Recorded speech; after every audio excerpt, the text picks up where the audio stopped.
할렐루야. 네, 감사합니다. 오늘 우리가 로마서 우리 1장 8절에서부터 17절까지 말씀을 함께 읽었습니다. 벌써 우리가 로마서를 같이 이렇게 나눈 지 이제 10번째 시간인데요.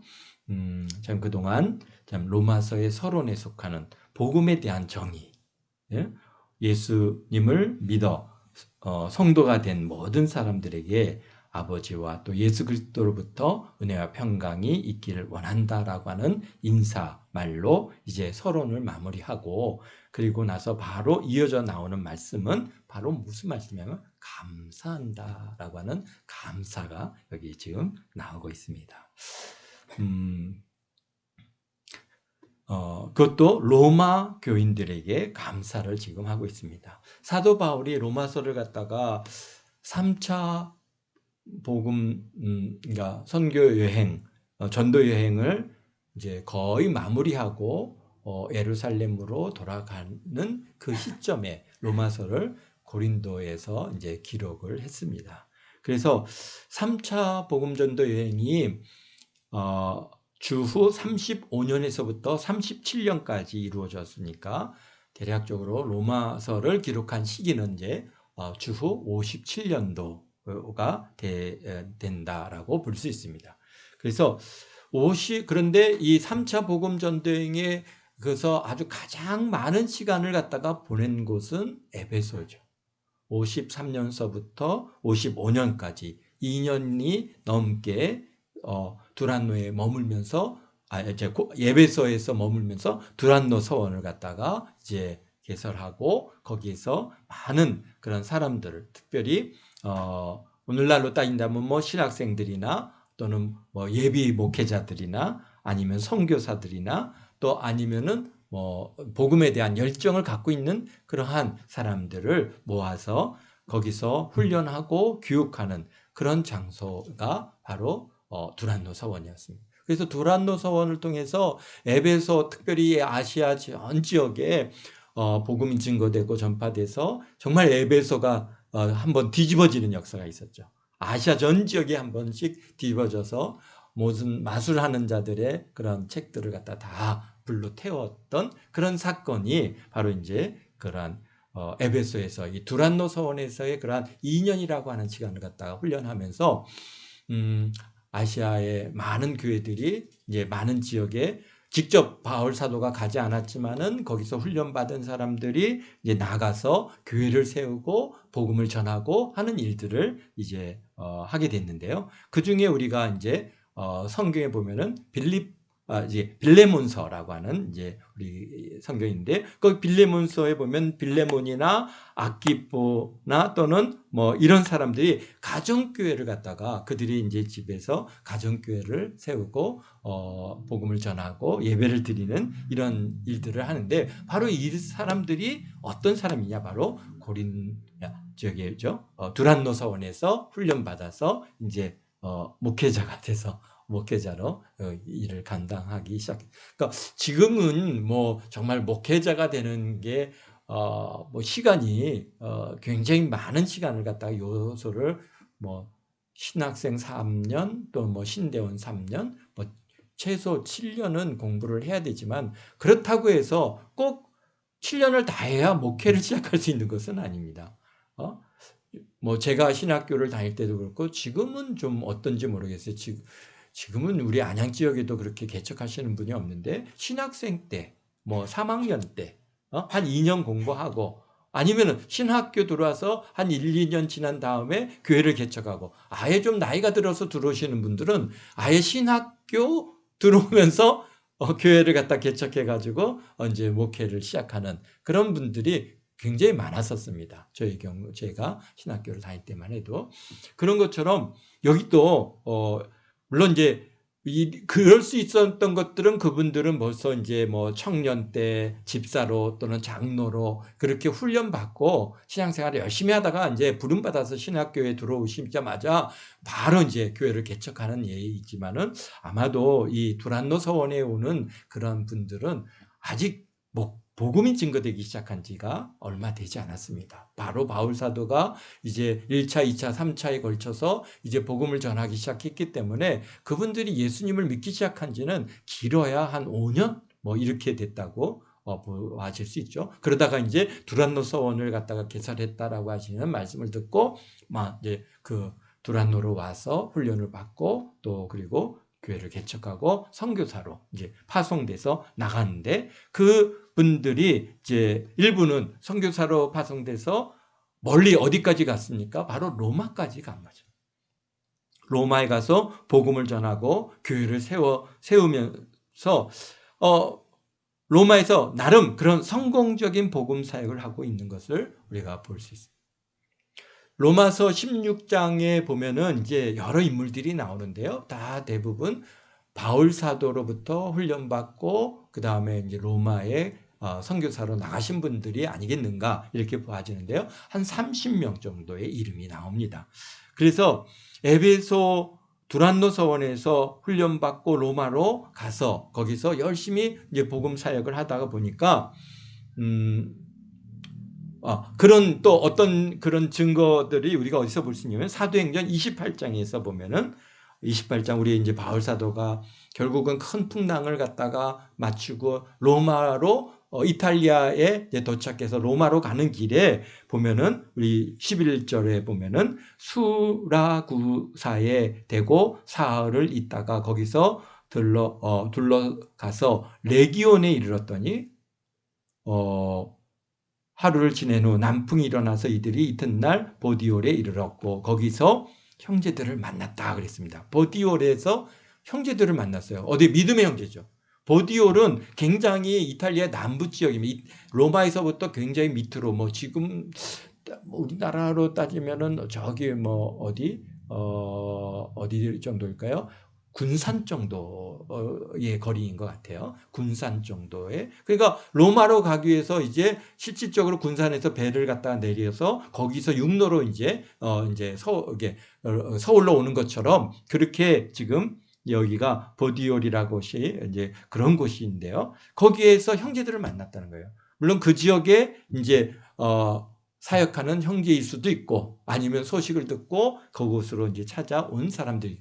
그런데 바울 사도 지금처럼 뭐 이렇게 핸드폰이 개발해가지고 뭐 야 건 있으면 곧 도착해 뭐 몇 시간 후에 도착해 이런 게 아니잖아요. 언제 오는지도 모르고 그러니까 미리 이제 바울 사도의 또 행로가 원래는 실질적으로 그냥 바로 왔어야 되는데 풍랑을 만나서 몇 개월을 갖다가 이게 방황한 다음에 시간이 지난 후 석 달이라고 하는 시간을 갖다가 지난 후에서야 이탈리아로 들어왔기 때문에 이제 그곳에 나와서 꽤 오랜 시간을 갖다가 기다리고 만나기를 지금 사모하고 있는 이런 인물들이 누구겠느냐는 것이죠. 바로 바울 사도의 두란노에서의 훈련받은 그래서 제자로 파송돼서 선교사로 파송돼서 나왔던 그런 제자들. 그만큼 친밀성이 있어야 그 바울 사도의 도착을 기다리고 만나고 그들과 함께 1회를 갖다 7일을 같이 머물러 있을 정도로 굉장히 깊이 있는 그러한 사이라고 하는 것을 알 수 있습니다. 그리고 그들이 어디까지 갑니까? 이제 아비오 광장과 드레이스 티베르네까지 또 형제들이 맞으러 나옵니다. 이건 이제 로마에 이제 훨씬 가까운 지역인데요. 이런 거 로마에서부터 이제 소식을 보냈겠죠. 바울 사도가 도착했습니다. 그래서 지금 이제 로마로 갑니다라고 소식을 전하니까 이제 맞으러 나온 사람들. 이런 사람들이 또 누구겠느냐는 거죠. 다 이 두란노 서원에서 이제 훈련받고 파송돼서 선교사로 가셨던 분들. 지금 로마서의 내용들은 로마 교회를 갖다가 이제 섬겨 나가는 과정 속에서 이루어지는 많은 문제들을 갖다가 이제 바울 사도에게 계속적으로 보고를 합니다. 많은 일들을 보고하는데 그 보고가 계속 친밀하게 이루어지고 있다라고 하는 것을 알 수 있죠. 그래서 지금 로마서의 내용도 보면은 그런 문제들, 그들이 이걸 어떻게 해야 됩니까?라고 하는 이런 문제들에 대한 해답들을 갖다가 이제 로마서에 담겨 있고요. 그런 것으로 봐서는 굉장히 지금 바울 사도와 아주 깊은 그런 교류와 교제가 이루어지는. 그러니까 실질적으로 뭡니까? 교사와 제자의 관계에 있지 않겠는가 이렇게 보아집니다. 그러니까 이들이 에베소에 있는 두란노 사원에서 훈련받고 파송된 그런 16장에 언급된 사람들이 있으라고 봅니다. 이분들이 긴 시간은 아니지만은 로마에 들어가서 이제 사역을 잘 감당했어요. 그래서 그 사역을 잘 감당한 것을 어쨌든 여러 가지 문제가 있고 어려움이 있지만은 바울 사도에게 계속해서 이제 선교 보고를 하고 문제에 대한 이런 일들이 있지만 어쨌든간 그 소식들을 잘 이제 알게 됐고 그들이 잘 했다고 하는 것을 우리가 알 수 있는 것은 바로 8절에 오늘 우리가 읽은 말씀이 있는 거죠. 뭐라고 말씀하십니까? 그들에게 먼저 내가 예수 그리스도로 말미암아 너희 모든 사람에 관하여 네 하나님께 감사함은 너희 믿음이 온 세상에 전파됨이라. 그렇습니다. 이게 굉장히 격려의 말이잖아요. 내가 너희들로 인해서 감사한다. 왜 너희들이 참으로 너희들의 믿음이 온 세상에 전파되어서 알려지기 이런 일들이 참으로 내가 감사한다라고 하는 격려도 있겠지만은 당시 로마라고 하는 곳이 어떤 겁니까? 온 세상을 지배하는 제국의 수도 아닙니까? 그러니까 외부인이 로마에 들어가서 로마시죠. 로마라고 하는 나라보다도 로마 도시에 들어가서 정착하는 것이 얼마나 어려운 일이겠습니까? 더욱이 로마는 어떤 곳입니까? 온갖 신전이 있죠. 그들이 특별히 또 태양신을 숭배하고 더 뭐를 합니까? 황제를 갖다가 숭배하는, 그래서 그런 영적으로 아주 굉장히 혼탁되어진 곳이 바로 로마입니다. 그런데 그곳에 가서 오직 신은 오직 유일하신 하나님 여호와 하나님 한 분이십니다. 유일하신 하나님을 믿으십시오라고 하는 그런 전도를 갖다가 이제 예수 그리스도를 전파하고 참 이렇게 여호와 하나님을 갖다가 소개하는 이 일들이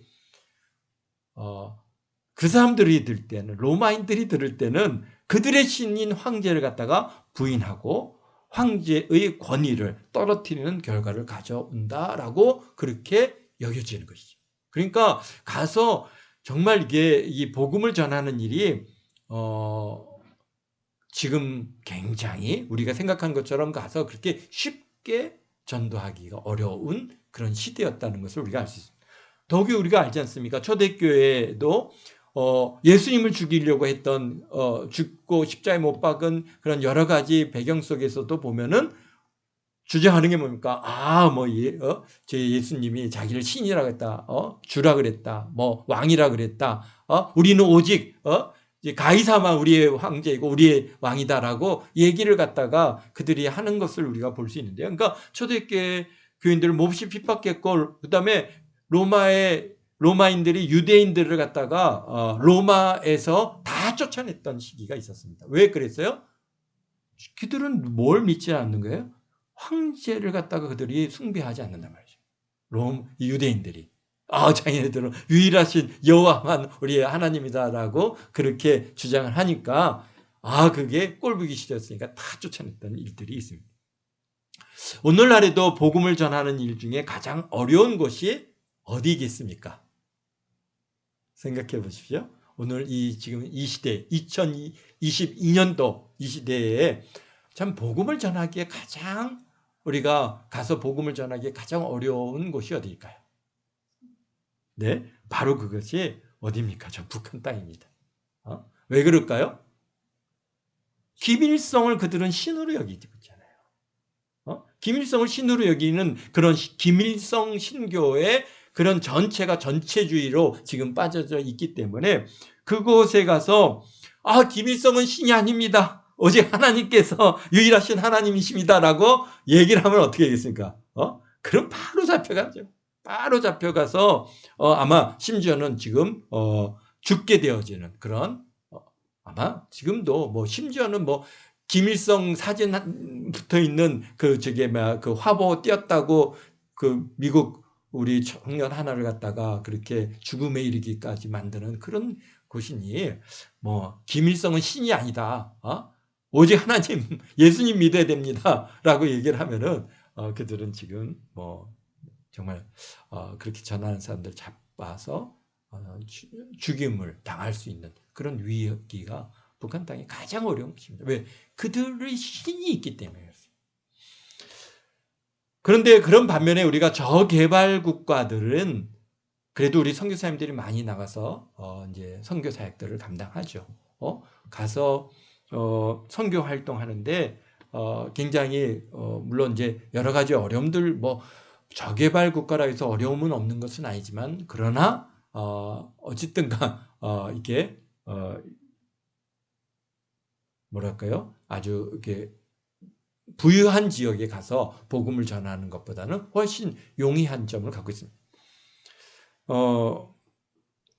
그런 반면에 우상 숭배가 심하고 또 크게 도시화된 곳, 그런 곳은 참 복음 전하기가 어려운 지역입니다.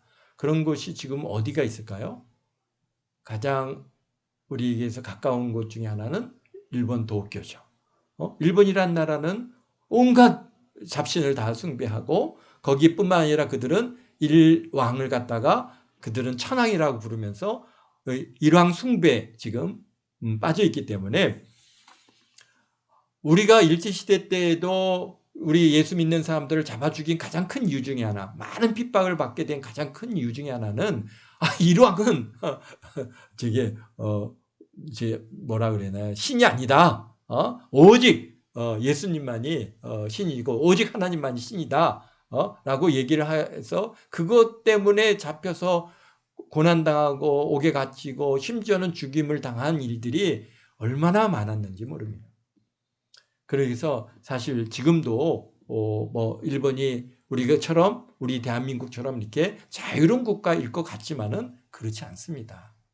그들은 아직도 일왕을 갖다가 이제 섬기고 있는 나라고 여러 가지 제한들이 많이 있습니다. 그래서 우리 한국 우리 목사님들이나 또는 우리 목회자들이나 또는 뭐 우리 성도님들이 일본에 가가지고 일본 왕은 신이 아니고 예수 믿어야 됩니다라고 이제 전도하다가 뭐 경찰에 붙들리고 또 추방당하고 하는 일들이 뭐 지금도 이루어지고 있는 일입니다.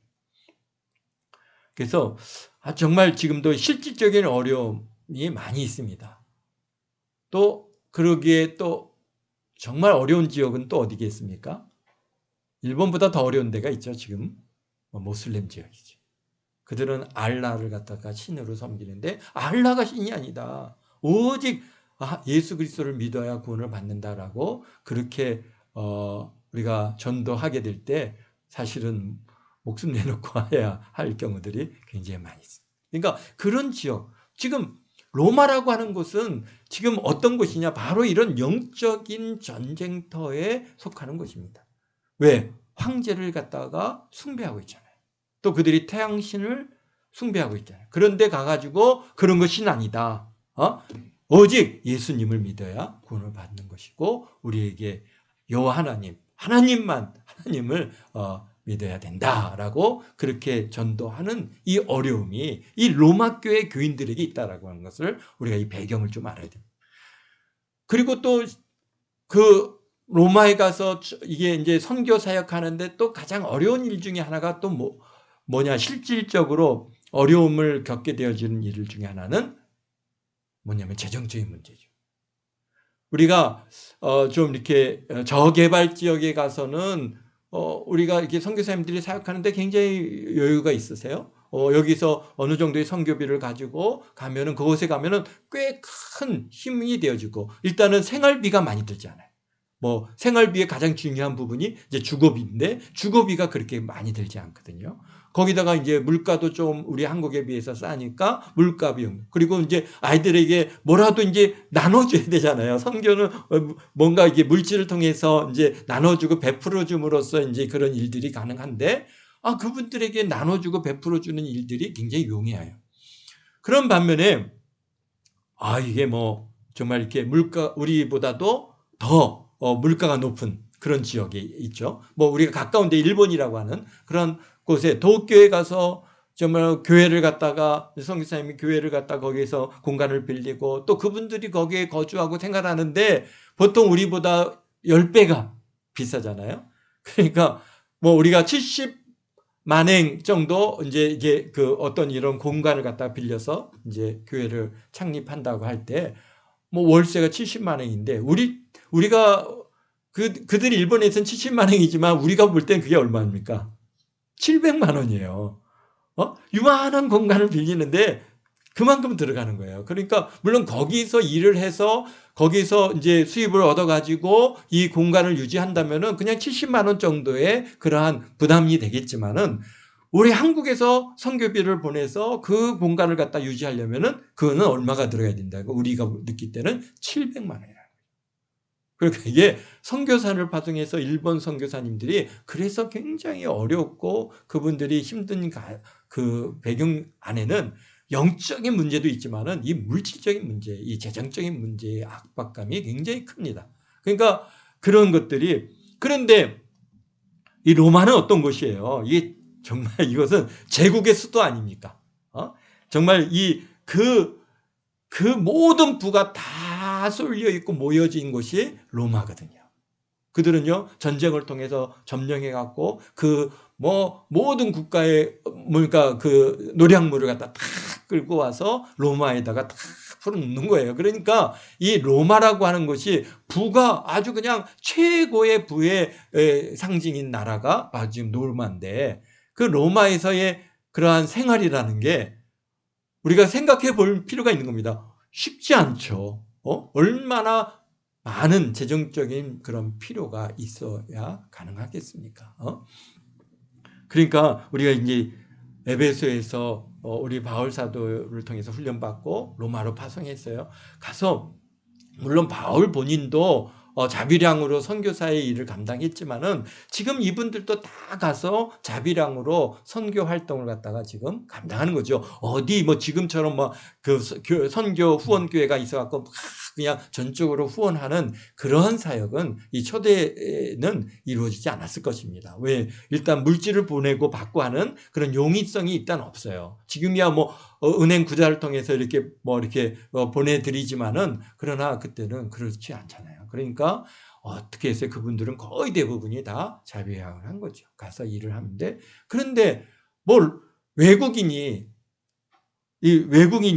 뭐 정말 그런 외국인이라고 하는 신분으로 뭐 로마에 들어가서 머물러 있는 것이 결코 쉽지 않은 것이죠. 오늘날에도 우리가 그런 걸 느끼잖아요.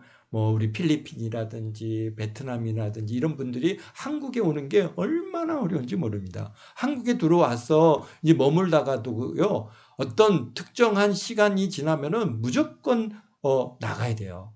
여기서 정말 그 체류 권한을 갖는다는 것은 굉장히 어려운 일입니다. 우리가 생각할 때는 뭐 한국에 있는 게 뭐 어렵다고 그렇게 생각을 하지만은 정말 그분들은 정말 어려운 일이고 그런데 지금 로마가 어떤 나라입니까? 전 세계를 지금 지배하고 있는 나라고 그 식민지 국민이 지금 이제 로마에 들어가는 일이잖아요.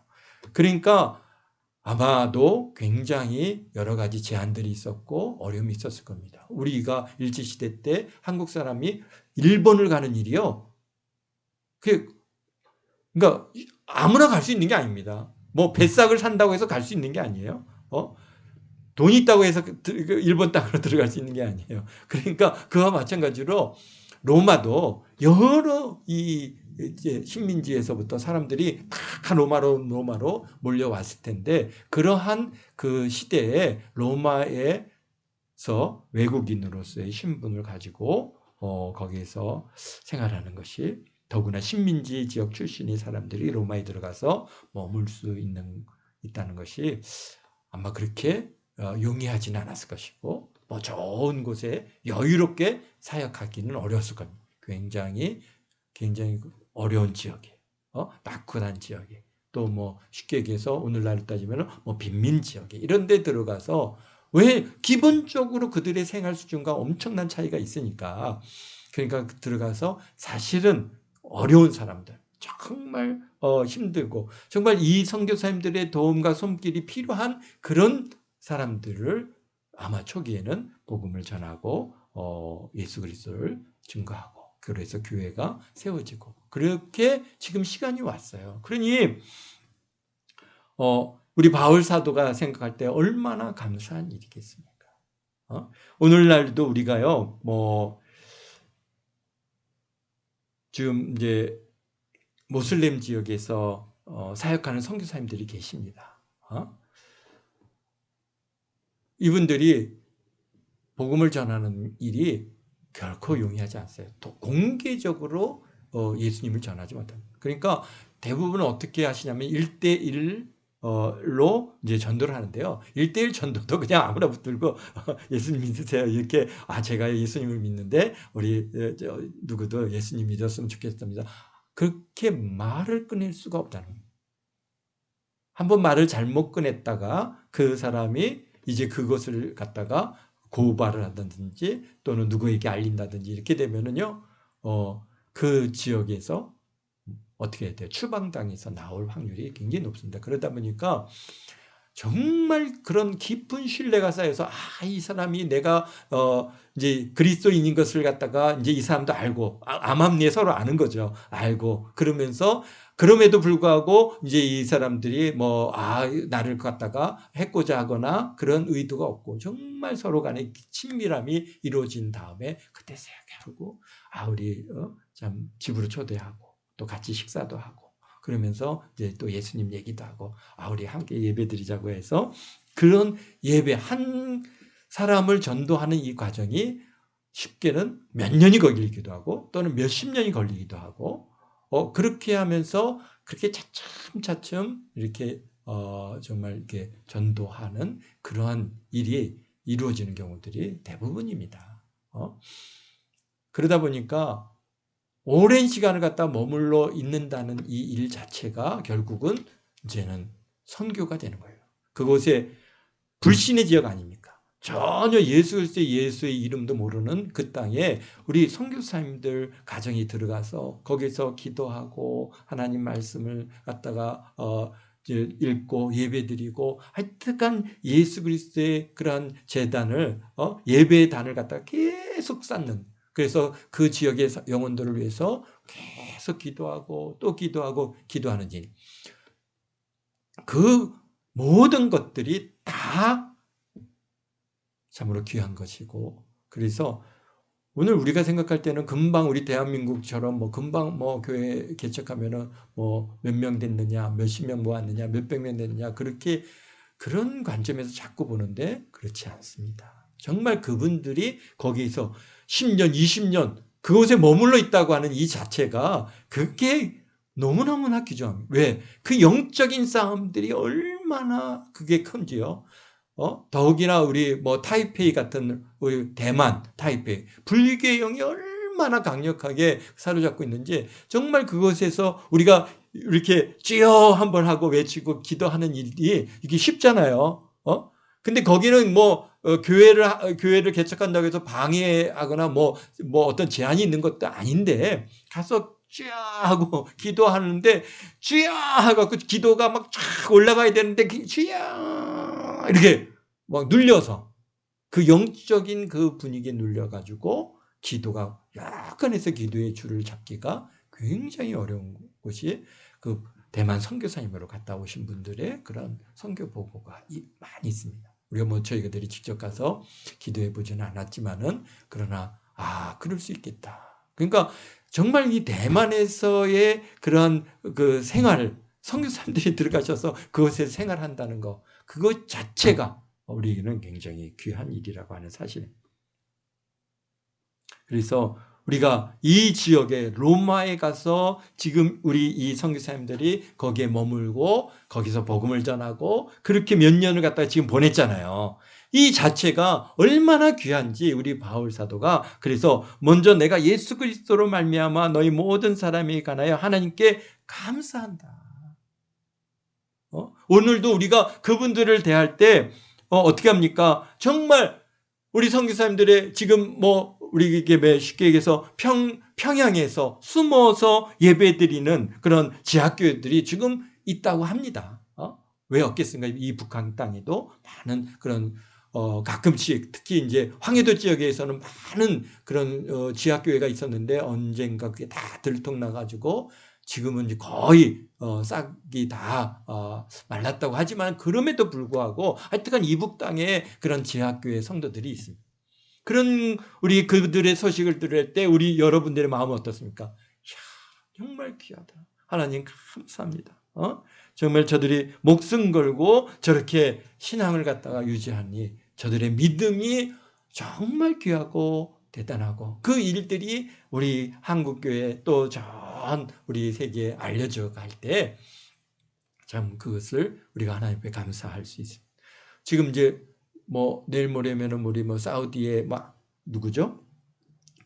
빈살만 왕태자죠? 왕세자가 이제 온다고 해서 지금 한국이 들썩들썩하는데요.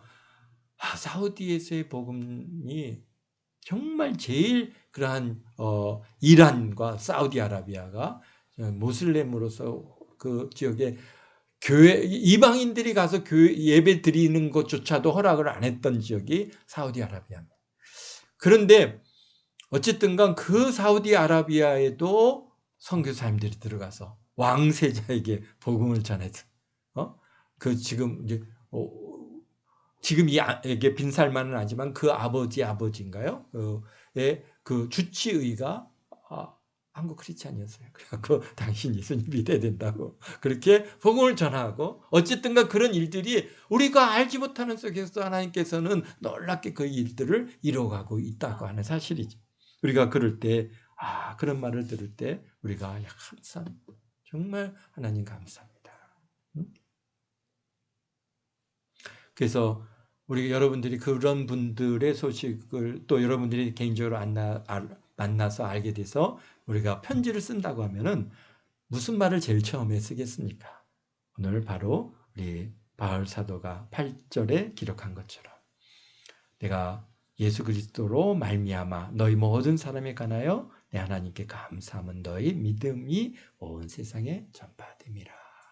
정말 그 믿음 하나 어떻게 이 귀한 일을 감당했습니까? 라고 하는 그런 감사가 오늘 우리의 첫 번째 일인 것처럼 오늘 바울 사도도 서론을 마치고 이제 개인적인 인사를 들어갈 때 먼저 너희들의 참 하나님 앞에 감사하는 것은 너희들이 그 어려운 땅에서 그 고난의 땅에서 정말 결코 쉽지 않은 영적인 전쟁과 물질적인 압박감과 정말 거기서 그들이 얼마나 정말 자비량으로 수고하면서 일을 하고 그리고 복음을 전하고 그렇게 했겠습니까? 그 모든 이런 너희들의 그 믿음으로 인해서 내가 하나님 앞에 감사한다. 라고 지금 시작하고 있습니다.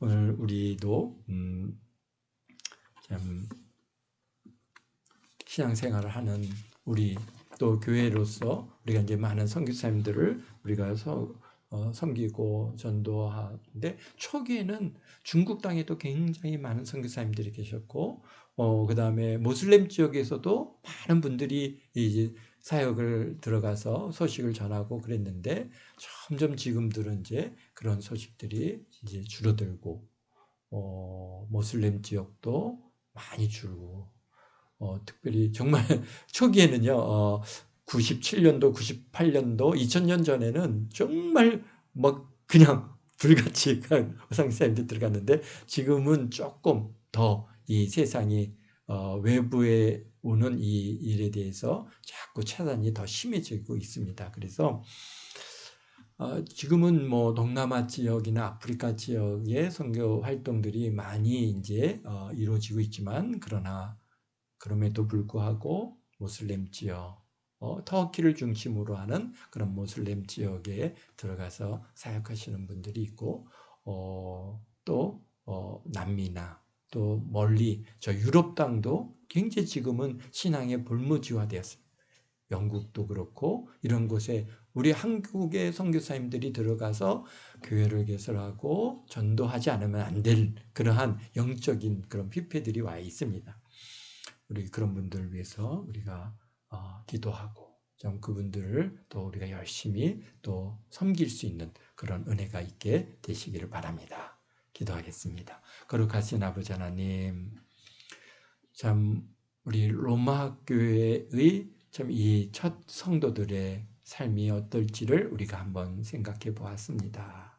얼마나 어렵고 얼마나 많은 고난과 아버지의 참 도전들이 있었을지 우리가 상상이 되어지지 않는 많은 일들이 있었을 텐데 참 그 모든 것들을 잘 인내하고 승리하여 참 이렇게 아버지 하나님 로마 교회가 아버지 하나님 시작되어지고 또 우리에게까지 알려지는 은혜가 있습니다. 오늘날에도 참으로 어려운 지역들이 많이 있습니다. 아버지 하나님, 모슬렘 지역들, 또 우리 공산주의 지역들, 특별히 저 중국 땅을 주님 긍휼히 여겨 주셔서 참으로 아버지 하나님의 많은 선교사님들이 계셨는데 그분들이 이제 다 그곳에서 떠나서 지금은 이제 어디에 있는지 우리가 소식을 알 길이 없습니다. 주님, 아버지 하나님, 우리 선교사님들의 앞길을 책임져 주시고 참 가는 곳마다 아버지 하나님 그곳에서 승리의 역사 있게 도와주시고 아버지 복음이 땅 끝까지 이르러서 전파되어 참 우리 예수님의 아버지 하나님의 강림하심이 우리 예수님의 재림이 아버지 하나님 더 가까이 다가오게 되어질 줄 믿습니다. 세상은 아버지 하나님의 전쟁의 소식이 있고 또 아버지 지진과 또 아버지 하나님의 환란의 소리들이 아직도 아버지 곳곳에서 이루어지고 있는 가운데 있습니다. 참으로 주님 오실